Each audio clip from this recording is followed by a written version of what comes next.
Ayan, nilagay ko na yung camera, tsaka pupunta na ako dun kasi gagawa na ako ng kanto. Ayan. Si Papa Kuya Lakay, oh, sasabi-sabi pa. Oh my gosh! Ayan ako.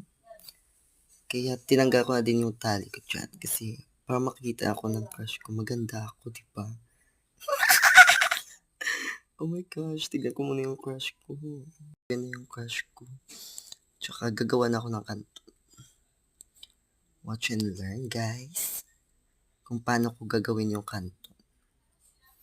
Ayan, kukuha ko ng kanton sa baba. Tsaka lagyan ko ng petchay. Para maraming gulay, pampahaba ng buhay. 'Di ba? Ganyan talaga yung ayan. Lalagyan ko na ng petchay yan.